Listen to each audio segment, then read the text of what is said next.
नमस्कार, मी comrade PG Gawande. आपण पाहता न्यूज घराणेशाही दिग्रास. मित्र, ग्रामपंचायतमध्ये लाखानं निधी येते. आता लाखानं निधी, विकास निधी, विकासाच्या नावावर. दिग्रस तालुक्यामध्ये कलगाव ग्रामपंचायत आहे, मोठी ग्रामपंचायत आहे. तिथे 13ची बावडी आहे, 13 मेंबर आहे त्या ठिकाणी. तेवढी डेनीला 13ची बावडी आहे. त्यांनी 13 सदस्य निवडून जातात, एक स्पेशल सरपंच अलग निवडून जातात. सांगायचं तात्पर्य मित्र, कलगाव ग्रामपंचायतमध्ये लाखानं निधी आलेला आहे यावेळेस. ते कुठे गेला निधी? त्या गावामध्ये रस्ते नाही, नाल्या नाही. पावसाळा 2 महिने होऊन गेले पावसाळ्याला. नाल्याचं पाणी तुंबलं की घरानं पाणी घुसते. झोपडपट्टीमध्ये हे जे आपण जातो कलगावमध्ये जे घुसतो, इकडं गावामध्ये घुसतो, इकडं डेनीकडे जातो. शाळेच्या दिनबाई संस्थेच्या वरतीला भागाला तिथं शाळा आहे.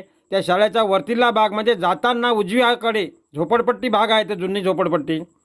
त्या भागातली शूटिंग आणलेली आहे. पहा, न्यूज घराणेशाहीच्या पत्रकारांनी. ते तुम्ही पाहता ते गाल्ल्या. अहो, तिथं जरासा जरी पाण्याचा ठोक आला तर संपूर्ण नाल्याचं पाणी घरानं घुसते. त्या ग्रामसेवकाला म्हणलं तर ते म्हणते घरं उंची बांधा, घरं उंची बांधा.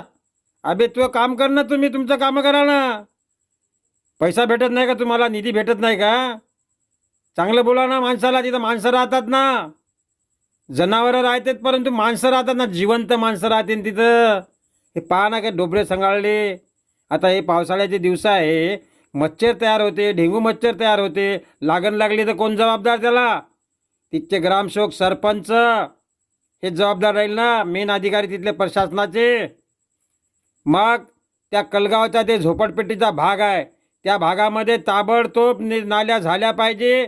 ते रस्ते झाले पाहिजे. नाल्या उपसा करा पहिले, नंतर रस्ते नाल्या उपसा झाला की पाणी मोकळं पडते.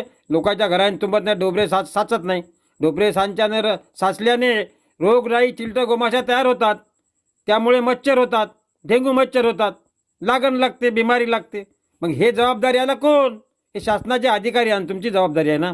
म्हणून त्या ठिकाणी कलगावच्या नाल्या रस्त्याचे काम त्वरित झालं पाहिजे. तिथच्या ग्रामपंचायत सरपंच सचिवांनी लक्ष देऊन करायला पाहिजे.